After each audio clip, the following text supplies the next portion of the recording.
자, 오늘 본문은 2023년도 마지막 예배로 그렇고 그 52세 번째 주일날 이야기를 하다가 끝에 베드로 이야기를 하지 못해서 그거 다음에 말씀드리겠습니다라고 했던 부분 뒤를 이어서 이렇게 말씀을 전하도록 하겠습니다. 2주 지났으니까 다 잊어버렸을 거예요, 아마. 그래서 다시 살짝 앞부분을 말씀을 드리면, 예수님의 제자들은 갈릴리에서 또다시 폭풍을 만나서 고난을 당하게 됩니다. 마태복음 14장에서 뿐만 아니라 마태복음 4장에서도 제자들이 이 갈릴리에서 폭풍을 만나서 고난당한 이야기가 기록되어 있습니다. 근데 그때는 배에 예수님이 함께 계셨습니다. 하지만 이번에는 예수님도 계시지 않는 상황에서 어려움에 처하게 됐습니다. 그러니까 그때 마태복음 4장 때보다 지금 폭풍이 훨씬 더 무섭고 훨씬 더 두려운 상황입니다. 왜냐하면 주님이 함께 하시지 않기 때문이에요.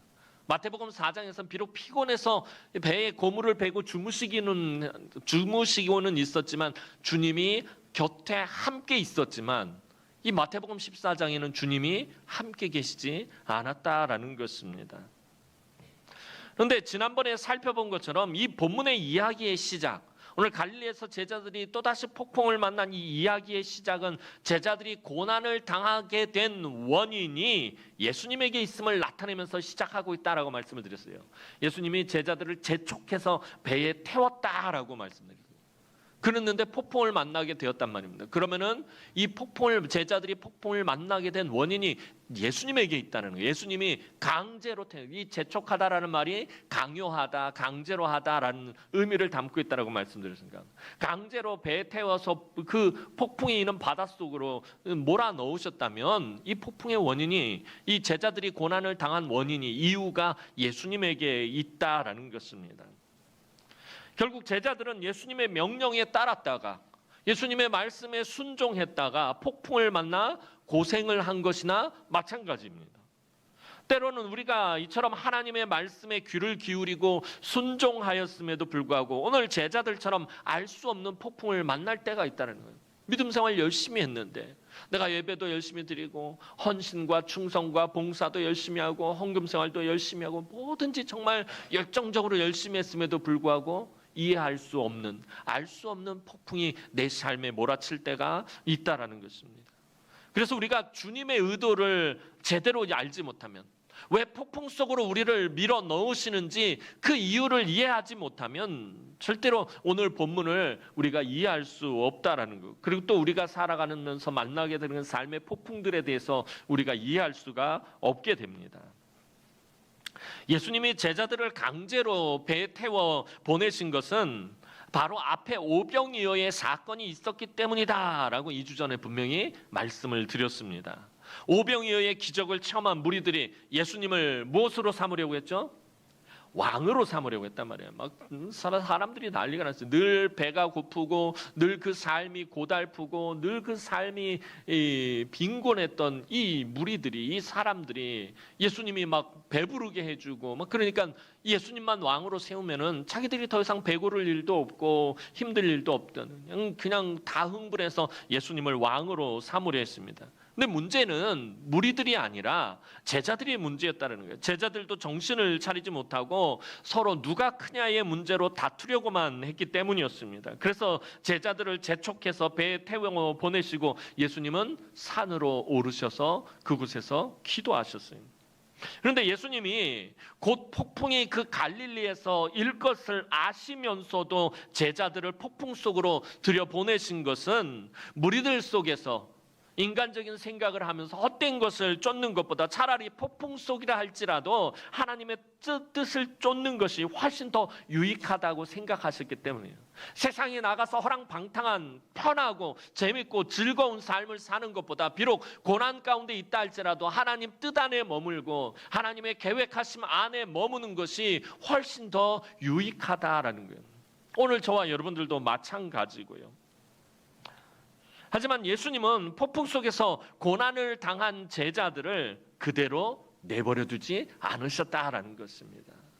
폭풍을 만나서 그들이 참 힘겨운 그런 상황 가운데 있을 때 예수님은 그들을 그대로 내버려 두지 않으시고 밤새 폭풍 속에서 고생하던 제자들을 찾아오셨습니다.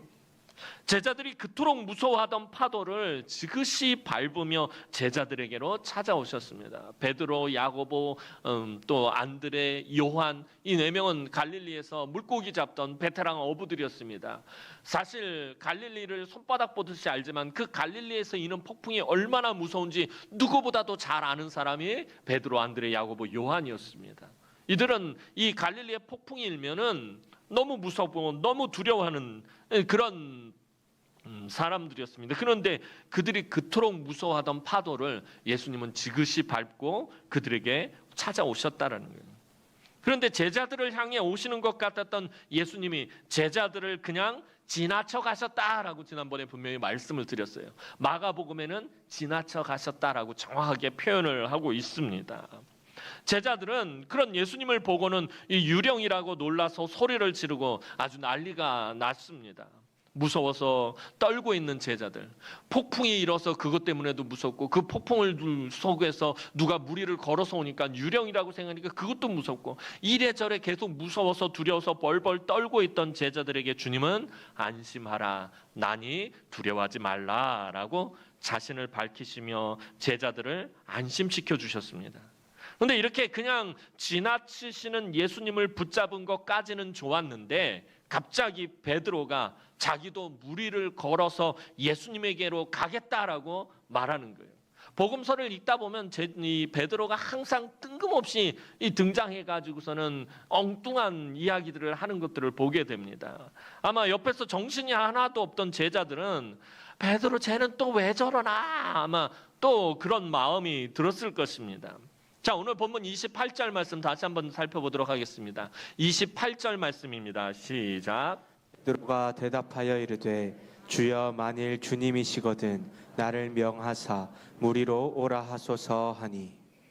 막 폭풍이 일어서서 배가 막 뒤집어지기 일보 직전이고 예수님이 바다 위를 걸어서 오니까 유령인 줄 알고 깜짝 놀라고 하여튼 이래저래 막 정신이 하나도 없던 그 상황 가운데서 베드로는 이 나다 하면서 이 제자들을 안심시켜 주시는 예수님의 음성을 듣고는 그 폭풍이 몰아치는 한밤중에 무리를 걸어서 오는 분이 예수님이라는 것을 분명히 알게 되었습니다. 주여 만일 주님이시여든이라는 이 말은 믿음이 없어서 의심쩍어 하는 뉘앙스의 말이 아니에요. 그러니까 딱 보면 만일 혹시 주님 맞아요? 주님 아닌가? 뭐 이렇게 만일 주님이시여든 이 말은 이 베드로가 막 의심이 되고 믿음이 없어서 그렇게 하는 그런 투로 말하는 것이 아니라 이 28절 말씀은 지금 물 위로 걸어서 오시는 분은 내가 평상시 함께하는 바로 그분이 분명히 맞습니다. 그렇다면 나를 물 위로 걸어서 오라고 명령하십시오라는 의미가 담긴 게 28절 말씀이에요. 의심하면서 하는 말이 아니라 지금 물 위로 걸어서 오시는 저분은 내가 평상시 내가 스승으로 내가 주님으로 모시는 바로 그분이 분명하다. 그렇다면 나로 주님에게로 오라고 명령하십시오라고 지금 그렇게 말하고 있는 것입니다. 더욱이 정신없는 와중에 베드로가 참 대단하다라는 생각이 드는 것이 오늘 본문 말씀을 일주일 동안 다시 묵상을 하면서 베드로가 엉뚱하기는 하지만 참 뜬금없기는 하지만 참 대단하다. 이렇게 정신없는 상황 가운데서 어떻게 이렇게 이야기를 할까 하는 게 만약 이렇게 똑같은 상황에서 제가 베드로라면 아마도 저는 이렇게 말했을 것 같아요. 주님, 나로 무리를 걷게 해주십시오. 물 위를 걷게 해주시면 예수님처럼 주님 지금 걸어오신 것처럼 나도 물 위를 걷게 해주십시오라고 아마 저는 그렇게 말했을 것 같아요. 제가 베드로라면. 그런데 베드로는 헬라어 성경 원전을 제가 다시 살펴보면서 직역을 해봤더니 뭐라고 말하고 있냐면 주님 명하십시오. 나를 당신에게 오도록이라고 말하고 있어요. 물 위를 걷게 해주십시오라고 말을 하는 것이 아니라 주님 명령하십시오. 나로 주님에게 오도록. 주님께 갈 수 있도록 명령해달라라고 말을 하고 있더라는 것입니다. 그러니까 물 위를 걷는 것이 중요한 것이 아니라 뭐가 중요하다라는 거예요. 주님에게 오는 것이 더 중요하다는 거예요. 그 정신없는 와중 속에 베드로의 이 고백, 베드로도 아마 막 생각 없이 그냥 툭 내뱉었을지도 모르겠어요. 그런데 물 위를 걷게 해달라는 것이 아니라 내가 주님에게 올 수 있게 해주십시오라고 이렇게 주님에게 요구하고 있다라는 거예요. 그 상황에서 조금 엉뚱하게 표현은 했지만 베드로는 사실 주님에게 오려고 지금 용기를 내고 있는 거예요. 그 폭풍이 몰아쳐서 배가 깨지기 일보 직전, 뒤집어지기 일보 직전, 이 배가 큰 배가 아니라 그냥 제자들 12명이 타고서는 건너갈 정도의 그냥 조그만 배예요. 왜냐하면 파도가 치면 엄청나게 배가 뒤집어질 경우로 막 흔들리고 난리가 났을 거예요. 그 속에서 용기를 낸다라는 건 참 쉬운 일이 아닐 것이에요. 이렇게 말하는 거, 주님 나로 주님에게 오게 해주십시오라고 말하기도 쉽지 않았을 거예요. 그러니까 베드로가 사실은요 굉장히 용기 있는 사람이에요. 언젠가 한번 베드로에 대해서 제가 한참 몇 주 동안 설교를 한 적이 있었어요. 나중에 보면 예수님이 붙잡히실 때 다 도망가도 끝까지 칼 뽑아 들고선 예수님 지키겠다고 그 앞을 가로막았던 사람 유일한 제자 베드로예요. 베드로는 자기가 한 말을 지키기 위해서 다른 사람 다 주님을 버릴지라도 나는 끝까지 주님을 버리지 않겠습니다. 그 말을 지키려고 끝까지 용기를 냈던 사람이 베드로예요. 그러니까 베드로는 굉장히 용기가 많은 사람이었다는 거예요. 지금 이 폭풍이 치는 이 파도가 치는 이 깜깜한 밤에 이렇게 말할 수 있는 것 베드로의 용기 때문입니다. 그런데 오늘날 많은 사람들이 오늘 본문을 묵상하다 보면 어디에 집중을 하냐면 베드로의 실패에 집중합니다. 베드로가 주님을 의심해서 물속에 빠져버린 것에 집중합니다. 그러면 오늘 본문을 제대로 이해를 할 수가 없어요. 베드로처럼 우리가 실패하는 삶을 살지 맙시다 이렇게 결론을 내려버리면 오늘 본문을 제대로 이해할 수 없다라는 거예요. 베드로의 실패에 집중해서는 안 됩니다. 물에 빠져서 믿음이 작은 자라는 소리를 들었다라는 것만 우리가 자꾸 생각하고 베드로가 실패했다, 이 본문에서 베드로가 실패했다라고 생각하는데 그렇지가 않다라는 것입니다. 폭풍이 몰아치는 그 밤 갈릴리에서 실패한 사람은, 오늘 본문 이 사건에서 실패한 사람은 베드로가 아니라 배에 남아서 벌벌 떨면서 아무것도 하지 않고 있는 제자들이 실패한 거예요. 사실은 아무것도 하지 않고 가만히 있는 제자들이 실패한 삶인 거예요. 그 무서운 상황 속에서 용기를 내서 주님 나에게 명령하십시오, 내가 주님에게 갈 수 있도록 명령하십시오 말하면서 그 물로 뛰어든 베드로가 결코 실패한 것이 아니에요. 실패한 사람은 그 배에서 아무것도 하지 못하고 가만히 웅크리고만 있었던 남아있던 나머지 제자들이 사실은 실패한 거예요. 예수님은 하나님의 아들이며 천지 창조에도 함께 하신 분이기 때문에 물 위를 걸을 수 있다는 것이 사실 문제가 되지 않습니다. 하지만 사람이 물 위로 걸어간다라는 것 말이 됩니까 안 됩니까? 말이 안 되는 거예요. 사실 사람이 물 위를 어떻게 걸어갑니까? 그럴 수 없습니다. 그런데 베드로는 예수님에게 가기 위해서 그 물이라도 걸으려고 했던 사람이었다라는 거예요. 말이 안 되는 상황이지만 내가 예수님에게로 가려면 천상이 물 위를 걸어서, 주님이 물 위를 걸어서 오신 것처럼 나도 그렇게 주님에게로 가야 된다라는 것입니다.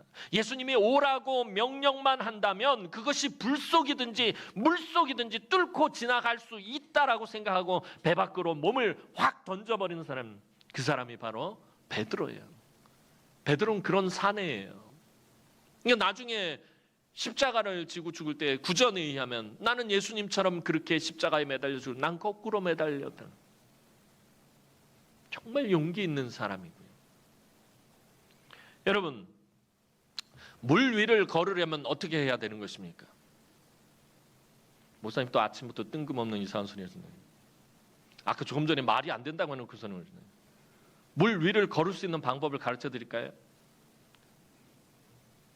잘 들으세요. 물 위를 이렇게 하시면 걸을 수 있어요. 이쪽 발이 빠지기 전에 이쪽 발을 딛고 이쪽 발이 빠지기 전에 이쪽 발을 디디면 물에 절대로 빠지지 않습니다.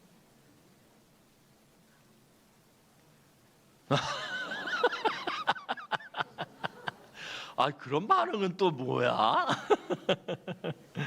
자, 물 위를 걸으려면 어떻게 하냐면 가장 간단한 방법은요, 정말 정말 간단한 방법은 가장 먼저 해야 할 일은 배 밖으로 나와야 합니다.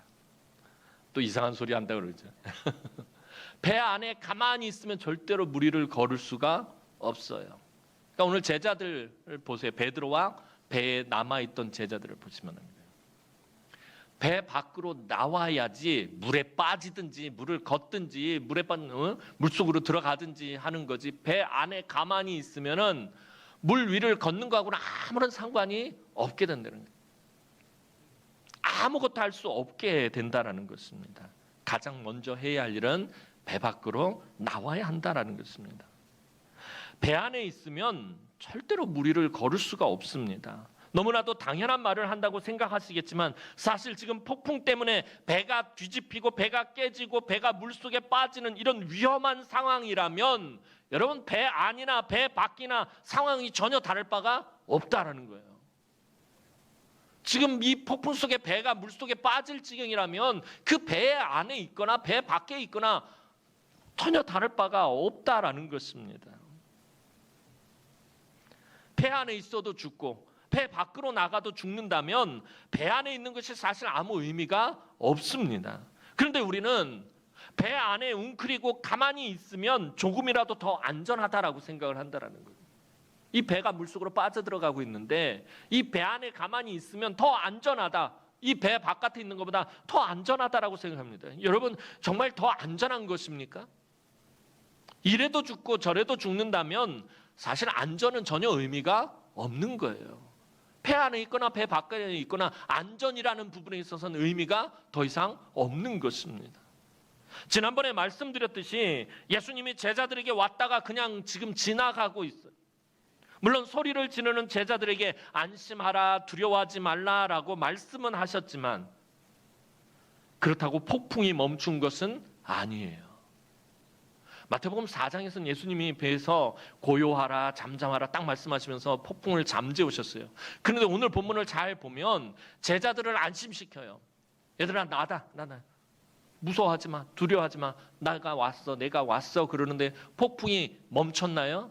아니에요. 지금 폭풍이 계속 몰아치고 있어요. 더 험하게 막 흉흉하게 폭풍이 몰아치고 있다는 거예요. 여전히 폭풍은 매섭게 불어오고 있습니다.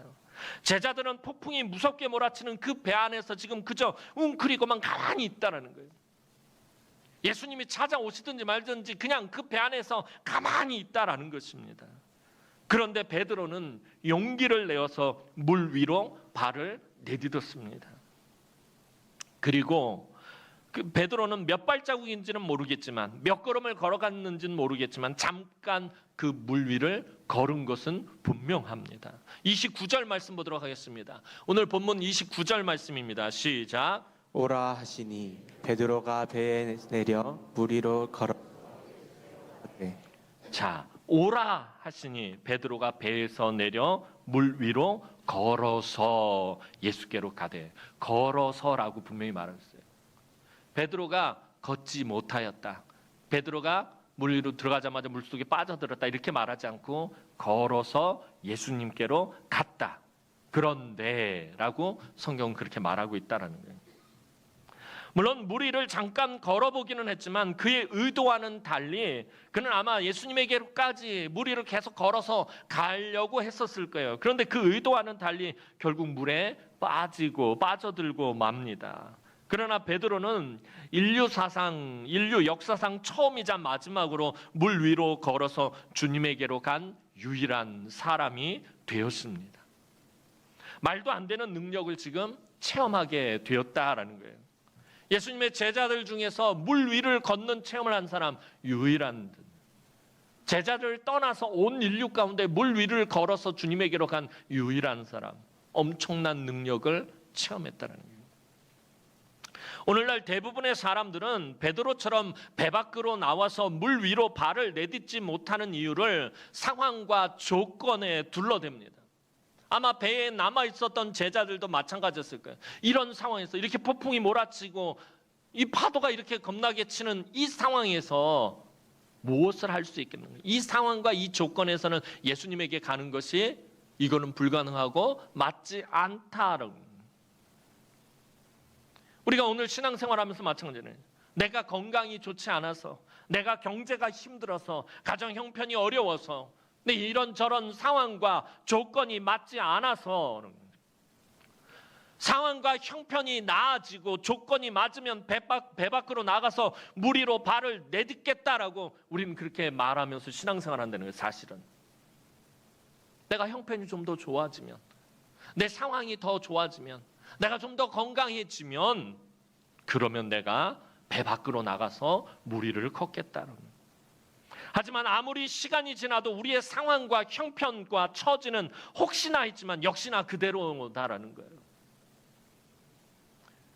우리의 삶의 모습들, 여전히 폭풍이 몰아치고 여전히 고난이 찾아오고 여전히 어려움 가운데 있다라는 거예요. 우리가 살아가는 이 세상은 끊임없이 폭풍이 몰아치는 갈릴리와 같습니다. 베드로처럼 배 밖으로 나가서 발을 내딛다가 물에 빠지는 사람이 실패한 사람이 아니라 배 안에서 그저 아무것도 하지 않고 있는 그 사람이 사실은 실패한 사람이다라는 것입니다. 사람들이 살아가면서 가장 많이 하는 후회가 무엇입니까? 여러분들 지금까지 살아오면서 지난 삶을 돌아보면서 참 이건 후회가 된다 하는 건 무엇이 있습니까? 그때 로또를 샀었어야 했는데,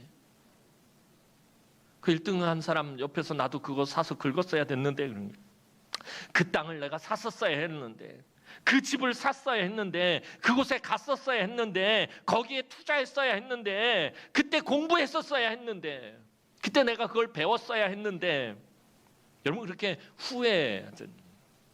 왜 그런 것입니까?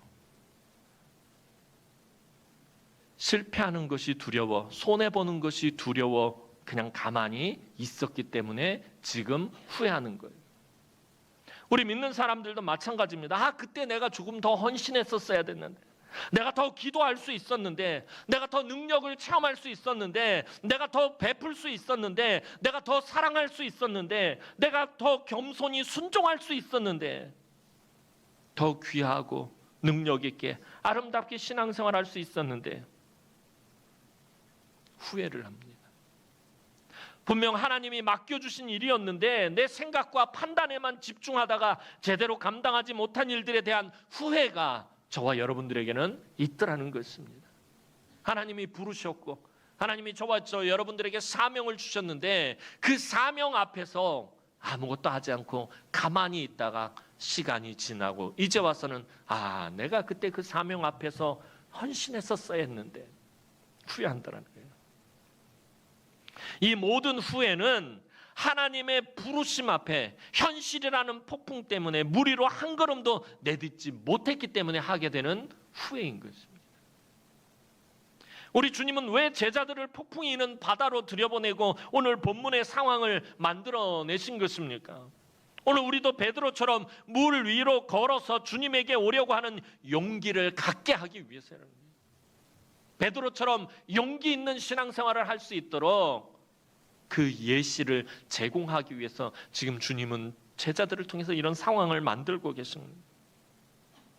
왜냐하면 우리의 삶에는 항상 폭풍이 쉬지 않고 불어오기 때문입니다.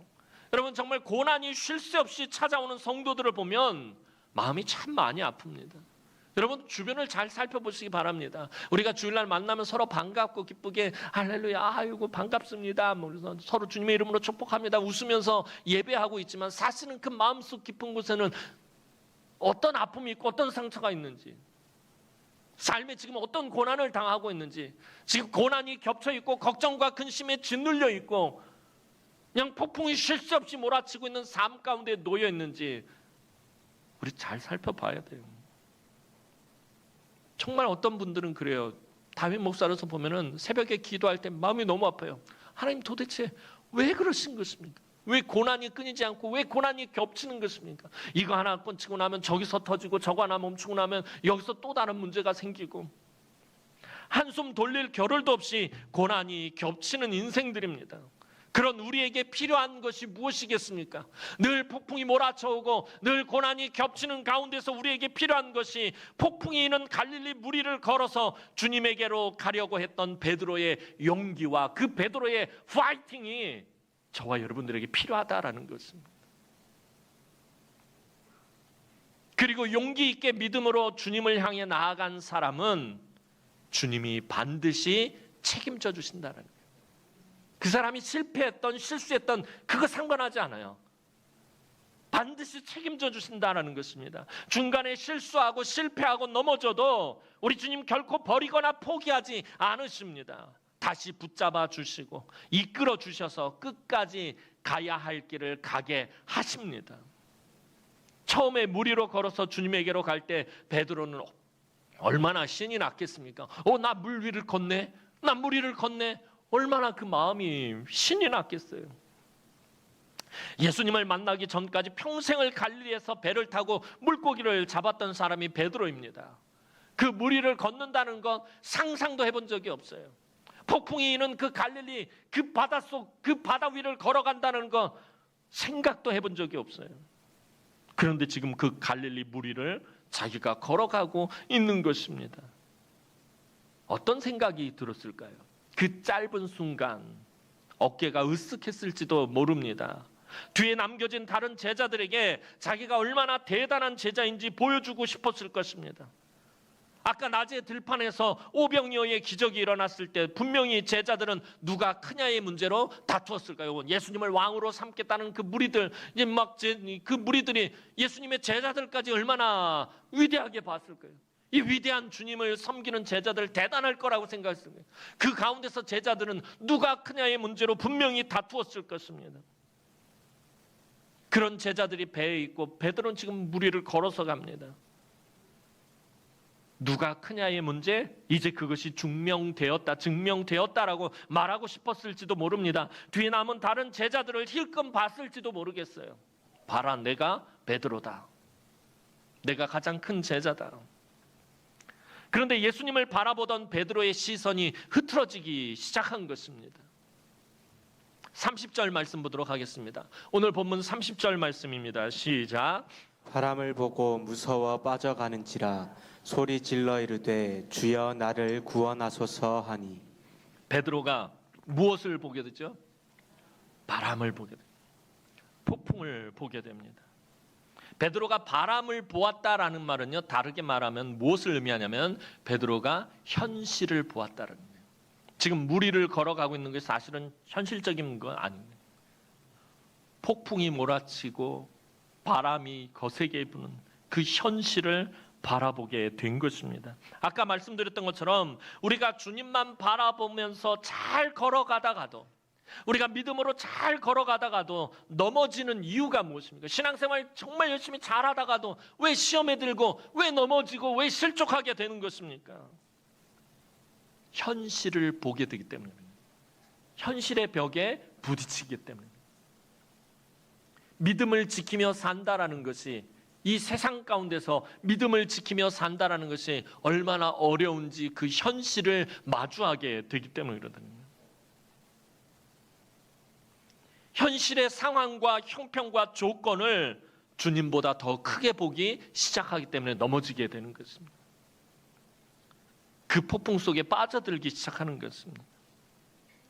베드로는 현실을 보면서 물속으로 빠져들어가는 자신을 발견하게 됩니다.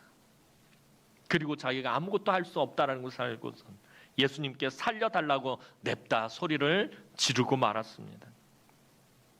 여기서 정말 중요한 것은 아까도 말씀드렸듯이 베드로가 물에 빠져서 그는 실패했다라는 그게 중요한 것이 아니라 그 물에 빠져 들어가는 베드로를 주님이 내버려 두지 않으셨다라는 것입니다.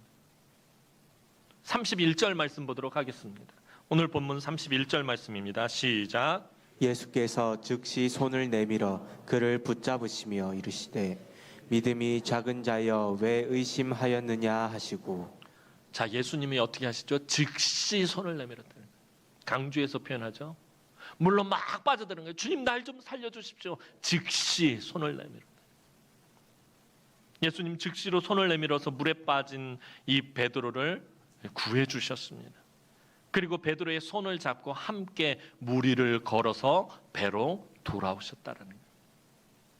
왜 의심하였느냐라고 나무라시기는 하셨지만 즉시 베드로의 손을 붙잡아 주셨다는 것입니다. 그럼 베드로는 실패한 인생이 아닌 거예요. 주님이 붙잡아 주셨기 때문에. 주님이 붙잡아 주셨는데 왜 베드로가 실패했다라고 여러분들이 생각하는 것입니까? 주님이 붙잡아서 주님이 그의 손을 붙들고 주님이 베드로와 함께 무리를 걸어서 배로 오셨는데 왜 실패한 인생인 것입니까? 아닌 거예요. 여전히 폭풍은 몰아치고 있었지만 예수님이 베드로의 손을 잡아주시자 아무 문제가 될 게 없었다라는 거예요. 예수님이 그 폭풍 속에 빠져들어가는 나 좀 살려주십시오, 나를 구원해 주십시오 하는 베드로의 손을 잡고 그를 끄집어냈었을 때 폭풍이 멈춘 거 아니에요. 여전히 폭풍은 지금 계속 몰아치고 있다는 거예요. 이건 지금 계속 여러분들이 전제에 두고 있어요. 오늘 본문을 묵상하면서 전제에 둬야 되는 게 뭐냐면 폭풍이 지금 계속 몰아치고 있다는 거예요. 예수님이 베드로의 손을 잡고 그 물에서 끄집어 올려서 그 무리를 걸어서 배로 가는 동안에도 폭풍은 지금 막 거세게 몰아치고 있었다는 것입니다. 근데 주님이 베드로의 손을 잡아주시기 때문에 그 폭풍에 아무 문제가 될 게 없다라는 것입니다. 그리고 베드로는 주님과 함께 손을 잡고 물 위를 걷는 놀라운 기적을 드디어 경험한 거예요. 자기 혼자서 몇 발 걷다가 물속에 빠졌지만 주님이 그를 끄집어내서 배까지 같이 걸어서 간 거예요. 이 엄청난 경험을, 이 엄청난 기적을 이 베드로는 경험하게 된 거예요. 그가 배 안에 가만히 다른 제자들처럼 웅크리고 있었다면 절대로 경험하지 못했을 거예요. 너무나도 놀라운 경험을 베드로는 하게 된 것입니다. 사랑하는 성도 여러분, 베드로는 물 위로 걸어서 예수님에게로 오도록 허락을 구하고 예수님에게 가다가 자신의 부족함으로 물에 빠져 죽을 뻔했습니다. 그것은 연약한 인간이기 때문에 어쩔 수 없었을 것입니다. 하지만 예수님이 즉시로 손을 붙잡아 주셔서 함께 물 위로 걸어가게 하셨어요. 오늘 우리도 믿음의 주여 온전하게 하시는 인 예수를 바라보며 걸어가다가 중간에 인간적인 실수를 하고 현실을 바라보고 걱정과 근심과 염려에 휩싸여 두려워하다가 우리의 믿음이 적어져서 물에 빠져들어가는 실패도 경험하게 될 것입니다. 목사인 저도 마찬가지고 여러분들도 마찬가지일 거예요. 이 물에 빠져들어가는 이런 것들을 경험하게 될 것입니다. 하지만 예수님이 즉시로 손을 내밀어 주실 것이에요. 여전히 오늘 본문처럼 폭풍이 멈추지 않을지도 모릅니다. 여러분들이 삶의 기적을 체험하더라도 여전히 폭풍은 여러분들 삶 가운데서 매섭게 몰아칠지 몰라요. 32절 말씀 보도록 하겠습니다. 오늘 본문 32절 말씀입니다. 시작. 배에 함께 오름에 바람이 그치는지라. 예수님이 베드로의 손을 잡고 그 물 위를 걸어서 이제 함께 배에 오르고서야 비로소 폭풍이 멈추게 됩니다. 주님이 베드로의 손을 붙잡아 주시는 중에도 폭풍은 거세게 일고 있었다라는 거예요. 저와 여러분들이 생각하면은 무슨 생각을 하게 돼요? 만약 저와 여러분들이 베드로라면 물에 빠져서 죽어가고 있는 상황 가운데서 예수님이 손을 붙잡고 건져내셨다면 바로 그 순간 폭풍이 멈춰야 된다라고 생각할지 모르겠어요. 그런데 폭풍은 여전히 몰아치고 있었다라는 것입니다. 오히려 더 거세게 일었습니다. 여러분, 주님이 찾아오시고 오늘 본문을 처음부터 다시 한번 잘 생각해 보세요. 주님이 그 고난 가운데 폭풍을 만난 제자들에게 찾아오시고 그들을 나다 두려워하지 말라 위로하시고 안심시켜 주시고 또 물에 빠져가는 제자 베드로의 손을 잡아주시고 또 그와 함께 걸어가는 중에도 폭풍은 계속해서 몰아쳤다라는 것입니다. 주님이 함께 하시는데, 주님이 도와주시는데, 주님이 붙잡아 주시는데 왜 폭풍이 멈추지 않는 것입니까? 왜냐하면 폭풍이 멈추는 것이 주님의 목적이 아니기 때문에요. 이 사건에서 폭풍이 바로 멈추는 것이 주님이 원하시는 것이 아니기 때문이에요. 주님은 폭풍이라는 문제가 해결되는 그 과정 속에서 주님과의 관계성이 더욱더 친밀해지고 제자들이 주님에 대해서 더 깊이 깨달아 알기를 원하셨기 때문이다라는 거예요. 지난번에도 말씀드렸던 것처럼 예수 믿는다라는 것, 신앙생활 한다라는 것은 단순히 여러분들의 삶의 문제가 해결되어지는 그건 목적 때문에 믿는 것 아니다라는 것입니다. 그 문제가 해결되어지는 과정 속에서 내 삶 깊숙이 개입하시는 하나님과의 그 친밀함이 더욱더 깊어져 가는 것. 그래서 내 인생 다 가도록 그 하나님과 동행하는 삶을 살아가는 것. 여전히 내가 죽는 그 순간까지 몰아치는 그 폭풍 속에서 주님의 손을 붙잡고 함께 걸어가는 것, 그게 목적이다라는 것입니다. 사랑하는 성도 여러분, 폭풍 속에서도 주님의 부르심이 있다라는 사실을 기억하시기 바랍니다. 폭풍이 몰아치면 주님의 부르심이 없을 거라고 생각하는데, 폭풍이 몰아치는 그 상황 속에서도 주님은 우리에게 사명을 주신다는 거예요. 그 부르심에 따라 주님에게로 갈 길이 있다라는 거 분명히 기억하시기 바랍니다. 폭풍이 인다고 해서 주님에게로 가는 길이 막힌 것 아닙니다. 오늘 베드로를 보면 분명히 주님에게로 가는 길이 있음을 주님 보여주고 계십니다. 그 폭풍 속에서 베드로처럼 용기를 내고 한 걸음이라도 내딛는 사람이 주님의 놀라운 은혜와 능력을 체험하게 되는 것입니다. 그리고 우리가 믿음의 길을 걸어가도 항상 두려움이 몰려온다라는 거예요.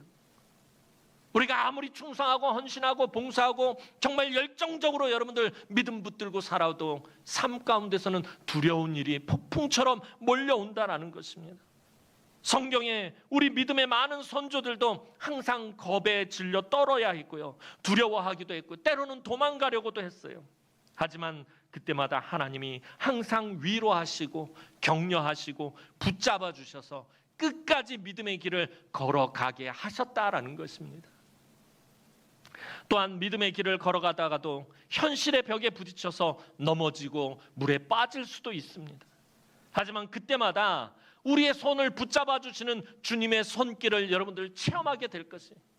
너 왜 물에 빠졌냐라고 주님이 우리를 책망하시는 것이 아니라 물에 빠진 저와 여러분들을 즉시로 손을 내밀어서 붙잡아 주시는 그 주님의 손길을 폭풍 속에서 여러분들이 반드시 체험하게 된다라는 것입니다. 우리가 주님을 향한 시선을 이 세상에 빼앗기지만 않는다면, 주님과 친밀함을 유지만 한다면 실수는 있어도, 넘어지는 것은 있어도 실패는 없다라는 것입니다. 올 한 해도 우리 앞에는 쉬지 않고 폭풍이 몰아칠지도 모릅니다. 그 속에서 주님은 우리가 그 폭풍을 뚫고 물 위로 오라라고 말씀하십니다. 여러분, 물 위로 오라라는 말씀이 갖는 의미가 뭘까요? 일주일 내내 이 말씀을 묵상하면서 깨닫게 된 것이, 물 위로 오라라는 이 말씀은요, 한 번도 가보지 않은 길로 오라라는 거 말씀하시는 거예요. 베드로가 그 물 위로 걸어서 가는 것, 예전에도 해봤던 길입니까? 걸어봤던 것입니까? 아니, 한 번도 걸어본 적이 없는 거예요. 물 위로 오라라는 거예요. 저와 여러분들은요, 늘 한 번도 가본 적이 없는 인생의 길을 걸어가는 사람들이에요. 어제와 오늘이 똑같은 삶인 것 같지만 사실은 오늘 삶은 어제와는 다른, 한 번도 가본 적이 없는 길, 내일 여러분들이 살아갈 그 삶의 길도 한 번도 가본 적이 없는 길이다라는 것입니다. 우린 늘 그렇게 살아가고 있어요. 한 번도 가본 적이 없는 그 길을 걸어가기 때문에 오늘 이 본문을 통해서 주님이 말씀하시는 것, 물 위로 오라라고 말씀하시는 것입니다. 그 속에서 주님은 우리가 그 폭풍을 뚫고 물 위로 오라라고 말씀하신다는 거예요. 그 길이 한 번도 가보지 않은 길이라서 모두 무섭고 두렵지만 작은 믿음으로라도 용기를 내어서 베드로처럼 한 발자국 한 발자국, 한 걸음 한 걸음 걸어가시기 바랍니다. 주님이 계속해서 손을 내밀어 여러분을 붙잡아 주실 것입니다. 물 위로 걸어가는 것과 같은 기적을 체험하게 하실 것입니다. 여러분, 감사도 마찬가지예요. 계속해서 요즘 감사를 강조하고 있어요. 아무것도 감사하지 않고 가만히 웅크리고 있으면 감사의 능력이 나타나지 않는다라는 거예요. 감사하지 않으면 감사할 것들이 생기지 않는다라는 거예요. 감사하지 않으면 감사할 길이 나타나지 않는다라는 것입니다. 베드로처럼 용기를 내어서 여러분, 감사의 걸음을 한 걸음 내디디시기 바랍니다. 그 물 위로 걸어가는 것과 같은 그런 감사들이 쏟아져 나오게 될 것입니다. 주님이 감사하는 여러분들의 손을 붙잡아 주실 것입니다. 힘들고 어렵더라도 여러분들 미리 감사하시기 바랍니다. 미리 감사할 때 주님이 여러분들을 꼭 붙들어 주십니다. 그 감사대로 여러분의 삶에 감사가 충만하게 하실 것입니다. 한 번도 걸어보지 못한 올 2024년을 걸어갈 때 이 감사의 능력도 충만하게 체험하는 우리 남흥의 모든 성도들이 되기를 주님의 이름으로 축원합니다. 기도드리겠습니다. 사랑과 은혜가 많으신 아버지 하나님, 은혜와 사랑을 진심으로 감사를 드립니다. 하나님, 오늘 베드로처럼 우리 제자들처럼 하나님 이 땅을 살아가면서 수없이 많은 폭풍을 만나고 고난이 겹치고 인생이 힘들고 어렵고 걱정과 근심과 염려에 짓눌릴 때도 많음을 하나님은 고백합니다. 이 인생의 폭풍 속에서 오늘 베드로처럼 하나님 용기를 내어서 주님을 향해서 믿음으로 하나님 한 걸음 내딛게 하시고 그때에 하나님 우리를 붙들어 주시며 그 놀라운 하나님의 은혜와 능력을 체험할 수 있도록 하나님 도와주옵소서. 한 번도 가보지 않은 이 인생의 길을 걸어갈 때 무섭고 때로는 두렵지만 하나님 용기를 내어서 걸어갈 때에 우리 주님이 붙잡아 주실 줄로 믿고 무리로 걸어가는 것과 같은 기적의 능력을 체험하게 하실 줄로 믿고 감사로 나아가는 우리 남흥의 모든 권속들이 되게 하시고 올 2024년도 그 놀라운 은혜와 능력과 기적을 체험하게 하여 주옵소서. 감사드렸고 예수님의 이름으로 기도하옵나이다. 아멘.